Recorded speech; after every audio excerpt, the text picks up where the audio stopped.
En 2020, j'ai créé Sneakers Media. Avec cette boîte, j'accompagnais les revendeurs de sneakers à se développer dans ce domaine-là. Je vendais donc des formations en ligne et au bout d'un moment, ça m'a saoulé. Le seul levier de croissance que j'avais, c'était quoi? C'était créer constamment de nouvelles formations. En tout cas, un des principaux et quasi seuls leviers de croissance. Sauf que créer de nouvelles formations constamment, en fait, je trouvais que ça manquait réellement de productivité et ça rendait pas, en fait, mon business réellement intéressant. Je devais tout le temps me replonger dans des formations, réinventer entre guillemets une nouvelle méthode, etc. Et c'était juste lassant, ennuyant et je trouvais même pas que c'est ce qui apportait le plus de valeur à mes clients. Pourtant, les clients avaient besoin de nouveautés, les clients qui étaient fidèles voulaient de nouveaux produits, donc fallait qu'ils rachètent et pour ça, fallait que je recrée des nouvelles formations. Au bout d'un moment, la qualité de mes formations a commencé à baisser vers le bas, les résultats aussi de la boîte ont commencé à baisser vers le bas naturellement et mon moral vis-à-vis de ce projet qui perdait un petit peu du sens a aussi évidemment baissé vers le bas. Ce que j'aimais pas dans cette situation, et peut-être que tu vas te reconnaître là-dedans si ton business est comme ça aujourd'hui, c'est que chaque mois, j'avais l'impression de repartir à zéro.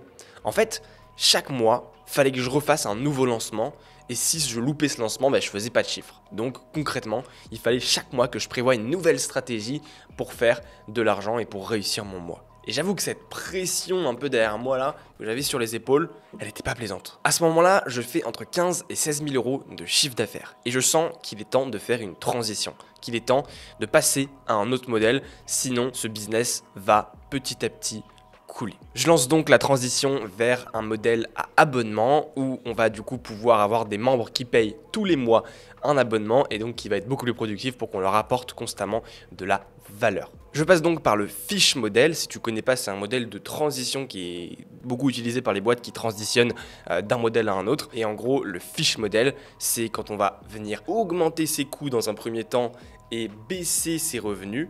En l'occurrence, c'était mon cas. J'ai augmenté mes coûts pour créer la communauté à abonnement. J'ai baissé mes revenus parce que en attendant, je vendais moins les formations. Et ensuite, donc ça fait ça en gros, le début.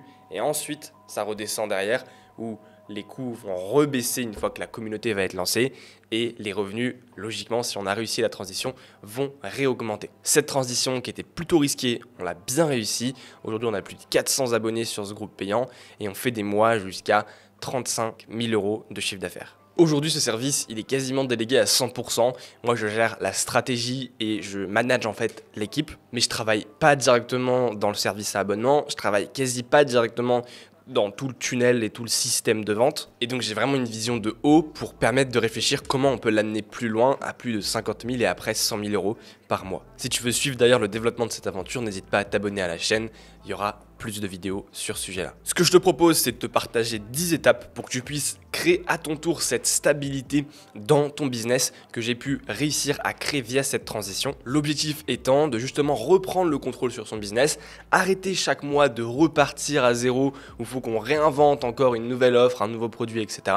et avoir réellement un business sur lequel tu peux t'appuyer, qui est solide et que tu peux du coup vraiment voir comme un truc, ok, je vais le développer, je peux optimiser les trucs, je peux le voir d'un peu plus haut, etc., etc. Première étape, tu vas venir trouver ton idée. Ça peut être, ce que je te recommande, un accompagnement ou une grosse formation. L'idée en fait, c'est que globalement, ce soit un gros produit. Moi, c'est vraiment comme ça que je le vois parce que le but, c'est de venir transformer la vie de tes clients. En fait, si on veut créer une stabilité, il faut réellement, comme moi je l'ai fait, un écosystème là où c'est pas juste tu vends une petite formation. Moi, l'écosystème que j'ai créé, c'est réellement un énorme écosystème où il y a une énorme formation, où il y a des coachs, etc., plein de trucs. Et du coup, il faut réellement que tu aies un produit qui transforme la vie de tes clients. Ça, c'est super important pour l'idée. Essaye de faire si possible valider l'idée de ton produit avant de continuer, donc ça peut être en parlant si tu as une communauté, en testant un petit peu à droite à gauche. La deuxième étape, c'est de structurer ton idée pour réellement la transformer, donc passer de l'idée au produit, à la formation, etc. Donc pour ça, comme je te l'ai dit, beaucoup te diront ouais, construis un petit truc, etc. pour commencer. Moi je vais te dire construis un gros truc, mais essaye de le faire très vite, c'est ça la différence. Essaye de le faire vite, mais construis un gros truc. Et sur ce produit, limite ça doit te faire un peu peur, tu vois. Ça doit te faire un peu peur de te dire mais putain mais c'est énorme tout le taf qu'il y a à faire. T'inquiète, tu vas y arriver, mais vois le truc gros.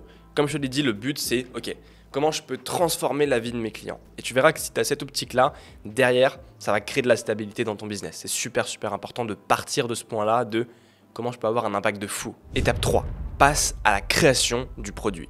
tourne les vidéos s'il y a des vidéos à faire, crée les fichiers, les différentes choses qui vont être au sein du produit. Prévois vraiment un maximum de choses et essaye de faire en sorte que en fait, ton produit puisse se vendre cher. Par exemple, 1000, 2000 euros. Parce que plus tu as un produit qui peut se vendre cher, plus tu verras aussi, on va pouvoir créer de la stabilité plus facilement derrière. Si c'est pas possible, essaye au moins de voir comment tu pourrais faire en sorte que ce produit soit un produit peut-être à abonnement. Et tu peux même avoir un mix des deux comme moi je l'ai fait où j'ai un frais d'entrée au début qui va coûter par exemple 200, 400, 500 euros et ensuite tu as un abonnement derrière. Bref, il y a plein de modèles, mais pour créer de la stabilité, c'est super important que soit ton produit du coup coûte super cher, soit que derrière il y a un abonnement. Lors de la création, ce que je vais te conseiller, c'est aussi de voir le truc un peu comme un univers. Essaye réellement de te dire, ok, je crée un peu un nouveau monde. Tu vois, moi j'ai créé le clan, ma communauté, et ben on a donné des termes par exemple, tu vois. L'abonnement numéro 1, on l'a appelé l'abonnement chevalier, l'autre on l'a appelé l'abonnement duc. On a créé des catégories spéciales qui font penser réellement un peu à ce monde un petit peu, tu vois, où il y a des chevaliers,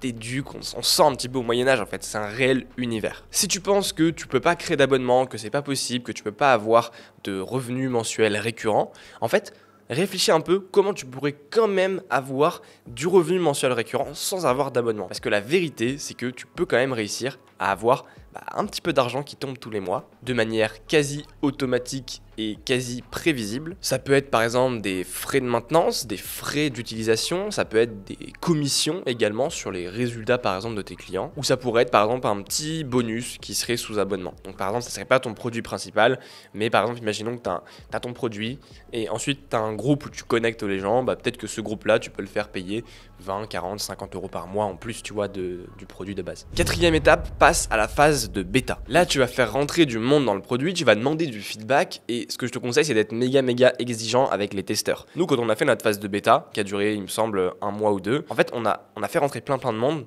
genre plus d'une centaine de personnes, et on a été méga exigeant avec eux. Limite, on a poussé le truc vraiment au maximum en leur disant, mais si vous ne faites pas de retour, vous vous dégagez. Et c'est vraiment ce qu'on leur a dit, et c'est vraiment ce qu'on a fait également. C'est-à-dire que les testeurs qui n'étaient pas actifs, qui ne faisaient pas de retour, ils ont viré directement. Donc ça c'est super important, fais rentrer du monde mais montre-leur que ok, vous mettez les pieds dans un produit là où dès le début on vous demande du feedback et si vous le faites pas, vous dégagez. On veut vraiment du feedback. Donc sois exigeant avec les gens, tu leur offres quand même un truc gratuit. La contrepartie c'est qu'ils te fassent un retour bien évidemment, mais voilà, c'est d'égal à égal. Donc s'ils font pas de retour, ils dégagent. Ensuite tu vas avoir la crème de la crème des testeurs, eux tu les chouchoutes un maximum. Ça va également probablement être tes premiers clients, donc chouchoute-les un maximum, pose-leur plein de questions, mets-leur des questionnaires, etc. en place, construis en fait le produit avec eux, parce que tu vas avoir une première ébauche, mais l'idée c'est que quand la phase de bêta est en cours, quotidiennement, tu optimises, tu corriges ce qu'ils te disent de corriger, tu améliores les trucs, les feedbacks les plus importants qui te font remonter, etc., etc. La cinquième étape, ça va être de venir fixer ton prix définitif. Avec les retours que tu vas avoir des testeurs, tu vas pouvoir voir à peu près comment ton produit va être reçu, la valeur qu'ils vont aussi en tirer, etc. Et donc là, à ce moment-là, tu vas pouvoir, entre guillemets, finaliser ton modèle et ton pricing. Sixième étape, lance ton produit. Là, on a fini la création, c'est le moment de partir directement au front et de le lancer. Il faut vraiment que ce soit lancé le plus vite possible. Donc, essaye entre l'idée et le lancement qui s'écoule maximum un mois et demi, 2 mois. Tu vois. Mais si tu vas au-delà de ça, c'est trop long et laisse tomber, tu vas abandonner ou le truc va être mal fait au final ou il va avancer un peu à l'heure, c'est pas ouf. Donc, pars sur de bonnes bases et va vite. Quelques trucs importants lors du lancement. Premièrement, essaye de faire des précommandes si tu peux. Donc quelques semaines avant, tu fais des précommandes auprès de ton audience si tu en as déjà une. Et donc tu vas venir leur faire une réduction pour ceux qui précommandent. Ça te permet d'encaisser dans un premier temps et donc de verrouiller aussi tes places. Le deuxième truc que tu peux faire, c'est faire une offre spéciale testeur. Comme tes testeurs vont t'aider, il faut absolument que tu trouves un moyen en fait de les faire payer. Parce qu'ils sont en première ligne, ils ont vu la valeur du produit. C'est des mecs qui vont être sûrement super engagés. Et donc il faut vraiment que tu les gardes avec toi. Aujourd'hui, nous, même si on a 400 membres, il y a vraiment des membres qui sont dans une catégorie et des membres qui sont dans une autre catégorie. Les membres qui étaient là vraiment au tout début de l'aventure, qui étaient testeurs, ils ont une valeur à mes yeux qui est énorme parce qu'en fait, c'est vraiment devenu des amis, c'est vraiment devenu des gens super proches de la famille et de l'équipe également. Et donc, c'est juste exceptionnel. Donc trouve un moyen de les faire payer, ça peut être par exemple via une réduction spécialement adressée à ces testeurs-là. Faut aussi comprendre que le monde amène le monde, donc si tu as du monde dans ton produit dès le début, c'est mieux, même si tu fais des petites réductions, c'est pas très grave, mais comme tu vas avoir du monde, ils vont ensuite avoir des résultats, ils vont aussi peut-être amener d'autres personnes, et en fait, rien qu'avec leurs résultats, tu vas pouvoir, toi, les mettre en avant et dire « Ok, regardez les gars, ces mecs-là ont eu des résultats, voici, je vous montre la preuve », Et en fait, derrière, ça va plus convaincre de gens, logiquement, de rentrer. Donc ne sous-estime pas dès le début d'avoir plus de monde, ça a un impact énorme sur le monde que tu vas pouvoir acquérir derrière. 7e étape, sois extrêmement vigilant au premier retour. Il faut réellement que dès que tu as des retours, dès que tu as du feedback, tu collectes ça et que tu implémentes rapidement, que tu mettes à jour rapidement. Il faut vraiment que tes clients soient super satisfaits. C'est super important, réellement j'insiste dessus. S'ils ne sont pas satisfaits, ça va t'emmener vers le bas. A l'inverse, s'ils sont satisfaits, ça va t'emmener vers le haut. Donc améliore ton produit super rapidement avant de pouvoir scale. Sinon, ça va être un gros frein à ta croissance. À noter également que j'adore cette partie-là, qui est très peu prise en compte dans le business, mais c'est que avoir fondamentalement un bon produit, en fait, c'est en soi une stratégie d'acquisition. C'est-à-dire qu'on voit constamment, pour acquérir du monde, fais des réels, fais des vidéos YouTube, fais X, fais Y, mais en fait, fais d'abord un bon produit, parce que si tu fais un bon produit, les gens vont être satisfaits, ils vont en parler, tu vas avoir des résultats que tu vas pouvoir mettre en avant, etc. Et en fait, ça va être un moyen d'acquérir du monde, juste d'avoir un bon produit. Donc retiens ça, une des meilleures stratégies d'acquisition finalement, c'est pas forcément de faire des réels, c'est pas forcément de faire des vidéos YouTube, c'est juste de faire un bon produit.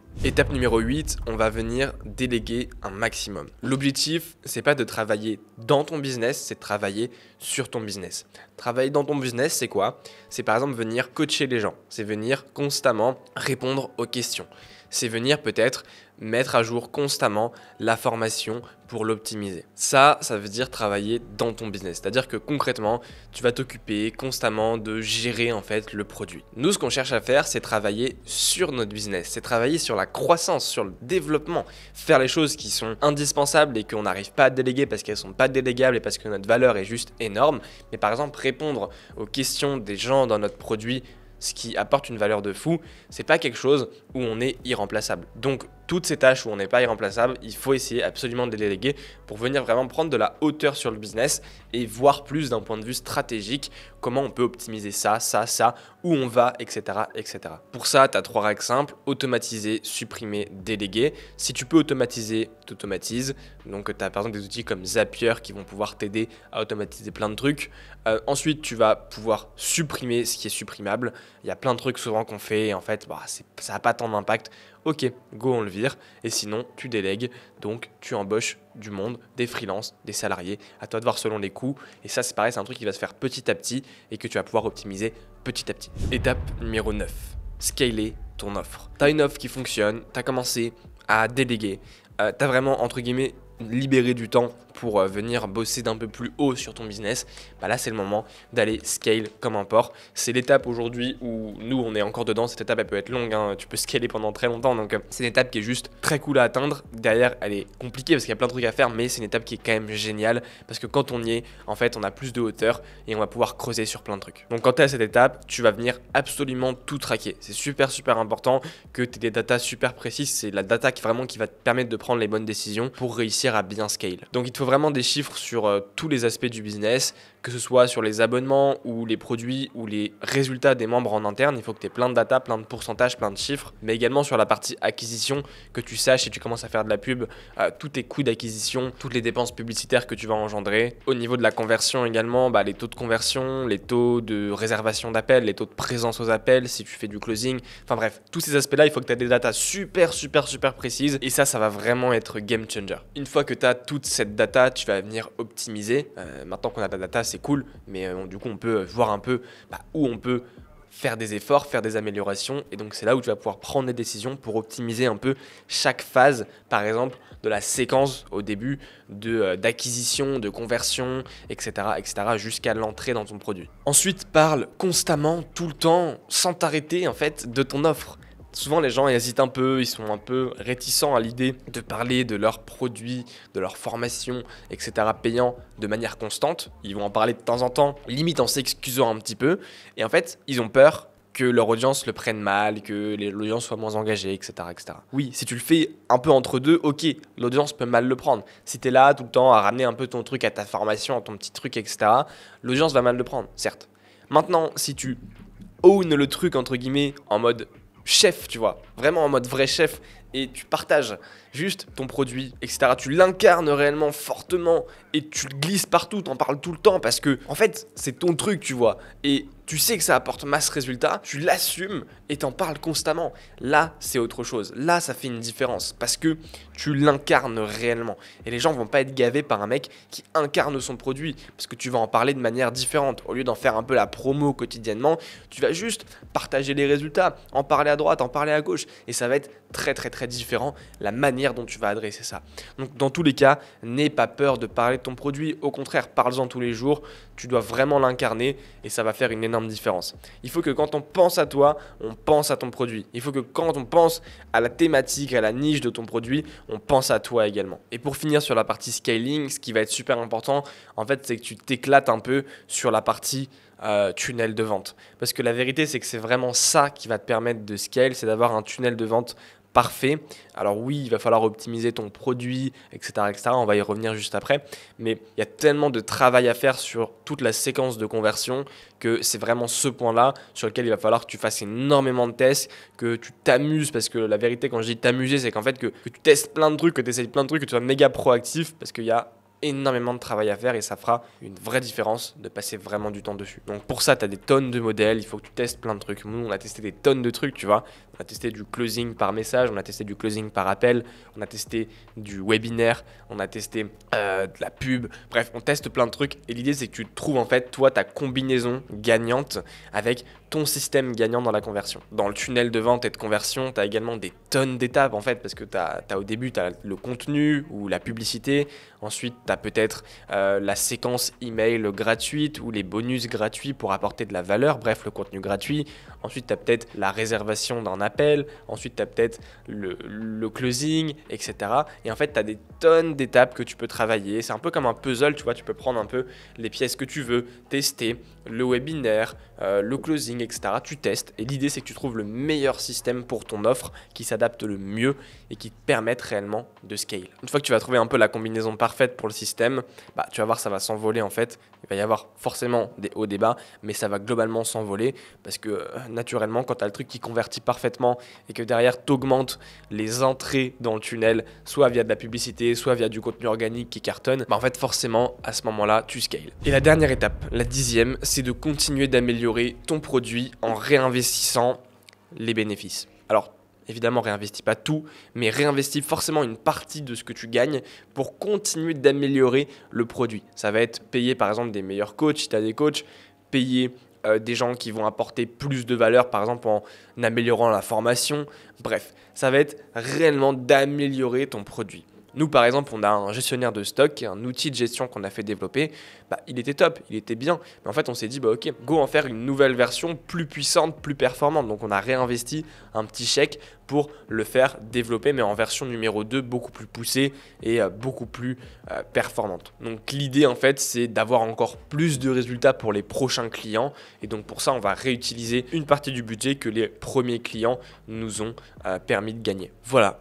À ce moment-là, il n'y a plus de place au hasard. Les gens qui entrent dans ton produit obtiennent du résultat à tous les coups et tu le sais parce qu'il y a des process, parce qu'il y a du monde pour les gérer, parce que tout est en place et tu sais qu'ils obtiennent des résultats. Les gens qui entrent au début de ton tunnel de vente sont convertis en grande partie. Pareil, c'est des chiffres, c'est de la data. Tu sais que X% sont convertis. Le challenge désormais, c'est de faire rentrer le plus de monde possible dans l'entonnoir pour obtenir le plus de résultats à la fin. Mais à ce moment-là, tu as ta stabilité. Ton business est beaucoup plus stable, beaucoup plus périn et tu peux réellement avoir une croissance plus solide et voir plus loin en fait, tout simplement. J'espère que cette vidéo aura pu t'aider à ajuster peut-être ton modèle, la direction que va prendre ton entreprise. C'était Enzo, retrouve-moi sur Instagram, je te mettrai tout ça dans la description. Et sur ce, je te dis à très vite dans une prochaine vidéo.